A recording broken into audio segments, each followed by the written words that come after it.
MG 손보, 손해보험이죠? 파산할까요? 일단은 지금 매각설이 나돌고 있죠. 진짜 비행장 소음 어마어마합니다. 저도 옛날에 제가 저번에 김포 이야기할 때 신월동 이야기 했었잖아요. 저희 집이 신월동에 제가 어렸을 때 살았었어요. 김포 공항으로 가는 그 비행기 소리 때문에 전화통화하다 멈춰요. 여보세요?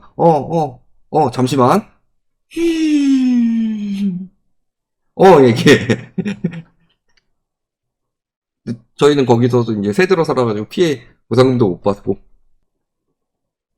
자, 여기가, 인수가 진행 중이었는데, 어디에 인수가 진행 중이었냐? 이런 이야기 나오고 있죠? 경영란으로 매각이 추진되고 있는 가운데, 웰치화재의 실사가 지연이 되고 있다. 그래서 금융당국에서는 청산도 배제하지 않는다. 이런 이야기가 나오고 있죠. 그래서 우선 협상자인 메리츠화재의 실사가 지연이 되고 있다. 그러면 손해보험 계약자들이 피해가 당연히 생길 수밖에 없죠. 그런 경우고, 그러니까 청산되면은 해약 환급금으로 받는 건데, 저축성 보험의 경우도 원금 손실 가능성이 있지만 생명보험 이런 쪽으로도 당연히 문제가 생길 수 있죠. 오히려 원금 손실은 저축성보다는 일반 보험이 더 세죠. 왜냐면요, 저도 강제 보험 해약을 당해본 적이 있죠. 회사 이름은 외국계 보험회사였는데, 제가 몇 번 이야기를 했을 거예요. 방송에서는 이야기를 했지만 영상에서는 안 나갔었는데, 진정한 보험 판매원을 친구로 만나본 적이 있잖아요. 어느 정도의 보험 판매원이냐? 돈 빌려달라고 그래서 그 친구가 저한테 한 50만원 상당의 보험을 가입을 시켜줬습니다. 50만원 조금 안 되고 한 46만원? 이게 한 16만원 정도가 생명보험, 여기 이제 상해나 암 이런 것들 들어간 게 한 16만원 정도였고, 한 30만원 정도가 두 개로 나눠가지고 20만? 10만 해가지고 저축성이었어요. 그래서 가입을 했는데, 이 친구가 영업을 못해가지고 결국엔 그만뒀어요. 그만뒀는데, 보험 설계사가 돈을 어떤 식으로 버냐? 예를 들어 뭐 10만원짜리 보험을 가입시킨다. 그러면 한 60만원 받습니다. 뭐 금액은 정확하지 않아요. 저도 정확히 들은 건 아니니까. 대신에 한 2년 유지해 줘야 돼요. 근데 예를 들어 얘가 한 6개월 만에 해약을 했다. 그러면은 2년 유지해야 되는데 한 6개월 만에 해약했으니까 4분의 1밖에 안 한 거죠. 그럼 여기서 나머지 45만원을 보험사가 환급을 해간다. 그러니까 이놈이 실적이 없어서 그만뒀어요? 그만뒀는데 환급금이 들어온 거야. 한 200 정도 들어왔던 걸로 기억해요. 그러면서 저한테 하는 말이 뭐였냐? 저축성 보험, 이게 연금보험이었는데 대출을 받을 수가 있다. 그래서 대출 받아서 나 이거 갚게 돈 좀 빌려줘. 그랬더니 제가 거기서 그런 이야기 했습니다. 안 한다고? 아니 이거 대출 받아가지고 하면 다 날아가는 거 아니에요? 그거 모아가지고. 근데 진정한 보험 판매원인, 이놈이 진정한 보험 판매원인 이유가 제 전화를, 저 자고 있었는데 제 집에 뭐 비밀번호는 알고 친하니까 놀러 왔었는데 제 전화로 보험사에 전화 걸어가지고 제 보험을 해약을 했습니다. 진정한 보험 판매원이죠. 그래서 그때 제가 한 120만원인가 빌려줬을 거예요. 그래도 승질은 났는데 200만원 정도 빌려줬을 겁니다. 제 기억으로. 120만원 아니고, 그래서 한 200만원 정도 빌려줬을 거예요. 승질은 났는데 그래도 한 14, 5년 정도, 14년? 15년 정도 고등학교 때부터 친구였으니까 지금 꼴도 안 봅니다. 근데 결국엔.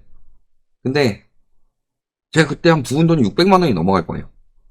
불과 1년 정도 했을 거예요. 1년 넘나? 1년 넘겠죠. 600만원이면은 46만원. 얼마니? 1년 조금 넘게 했네. 1년 조금 넘게 했는데 3분의 1 토막 났어요. 청산되면 작살 난다는 소리예요. 왜? 보험법 회원들이 저렇게 받아가니까. 그러니까 와가지고 맨날 오랜만에 전화해가지고 친구야 잘 지내고 있냐? 그래서 만난 사람들 보면은 저는 그래도 잘 지내고 있냐 해서 보험법 회원은 못 만나봤습니다. 다단계만 만나봤지. 아주 웰빙한 그곳이었는데 다단계만 만나봤지 보험법 회원은 못 만나봤고 저 친구는 오랜만에 연락이 아니라 거의 뭐 한 달에 몇 번씩 보던 친구였으니까 지금 친구도 아니죠. 그런 식으로 손실이 크게 날 수 있다는 거예요. 저축성도 그렇고 그렇죠. 그래서 그 보험 가입하신 분들 같은 경우는 인수돼가지고 보험이 유지되는 게 최고죠. 특히 기업보험 같은 경우는 보험금을 날리게 된답니다. 기업들은 더 심각해지는 거고. 여기서 지금 꼭 저기뿐만이 아니더라도 이런 이야기 나오고 있죠. 매각 과정에서 노조와 갈등을 겪고 있는 선택지가 별로 없다며 적극적으로 노조도 적당히 해라 라는 거고, 꼭 MG뿐만이 아니더라도 보험사 인수하고 있는 곳, 최근에 우리금융지주에 대해서도 이야기를 했죠. 우리금융지주도 최근에 보험사 인수에 굉장히 어려움을 겪고 있습니다. 그렇다는 것은 동양 ABL생명 그런데 인수 계약을 맺고 있는데 저게 MG처럼 그렇지 않더라도 선택지가 더 생긴다는 거예요. 저래가지고 늦어지면은 다른 곳을 인수를 할 수도 있는 거죠. 우리금융 같은 경우가 지금 평가가 한 등급이 떨어지게 되면 인수 못하게 되면은 저런 것들이 이제 더 싸게 매물이 나올 수도 있는 건데, 그런 거라서 여러 가지 이제 방해가 될 수도 있는 거고, 실질적으로 요거는 조금 더 지켜보긴 봐야 됩니다. 근본적인 문제라기보다는 지금 노조 쪽에서 지금 갈등을 일으키고 있는 거라서, 이게 만약에 인수를 하려고 했는데, 그죠?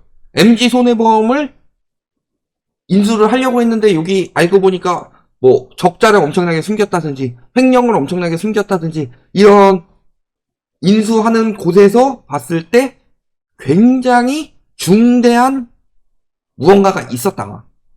혹은 예상보다 손실액이 갑자기 너무나도 커졌다든지 이런 식으로 인수하는 입장에서 얘를 인수하면 이익이라고 생각을 했는데 얘를 인수를 하려고 보니까 손실이 커지게 생겼다. 이래서 인수를 안 하는 거라면은 MG손해보험 같은 경우는 말씀하신 대로 그 파산은 아니더라도 이제 청산이란 표현을 쓰죠. 청산이 될 가능성이 굉장히 높겠죠. 그렇지만 지금은 노조 문제죠. 노조 문제는 보통 왜 생길까요? 이것 때문이죠. 구조조정. 인수 당시에 고용 승계를 약속하더라도 약속하고 나서 나중에 구조조정하면 되는 거죠. 일단은 고용 승계를 한 다음에 그 다음에 뭐 희망퇴직을 받는다든지, 요즘에 구조조정하는 것들이 어마어마하게 나오고 있잖아요. 심지어는 삼성, SK, 뭐 LG 이런 것들 다 대기업들도 구조조정하는데 롯데는 말할 것도 없고, 늘 말씀드리지만 롯데는 이미 롯데잖아요 지금. 그런 것처럼 일자리를 위해서 싸우는 거예요. 물론 부실금융기관 지정이 돼가지고 인수가 되는 상황이긴 하지만 일자리를 위해서 싸우는 거고, 저들은 또 밥벌이니까 이해는 가지만 실질적으로 저게 중차대한 역할을 미칠 것이냐. 어차피 구조조정 할 거면 할 거고, 인수를 할 거면 문제될 것도 없고, 구조조정 할 거면은 인수해놓고서 다 약속해놓고서 천천히 구조조정하면 되니까. 그래서 중차대한 문제는 아닐 거예요. 아마 그리고 지금 여기 이런 뭐 선택지 별로 없다 이런 이야기까지 나서면서 이분 같은 경우가 또 인수합병 전문가죠. 제가 김병환 금융위원장에 대해서 인수합병 전문가라고 말씀을 많이 드렸던 것처럼 청산하는 것보다는 인수합병 할 수 있도록 저분이 정 안 되면은 어느 정도 만들어질 가능성은 높다고 봐요. 그래서 지금 당장 봤을 때는 갈등일 뿐이지 저게 청산된다? 라고 보이진 않습니다. 다만 가능성이 아예 없진 않다.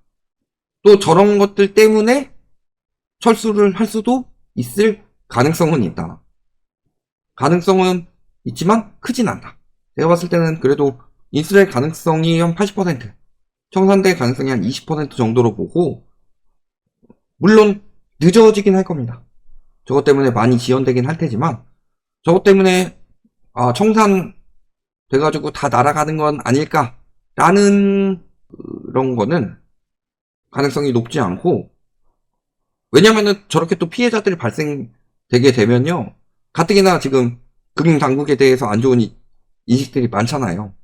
그런 것들을 막아왔고, 또 저런 것들 청산되고 하면은 금융권으로 분명히 번질 수밖에 없는데 여기저기 피해는 분산이 되는 거라서요, 최대한 청산으로 가지 않도록 금융당국에서 개입을 할 가능성이 높다, 이렇게 보시면 되겠습니다.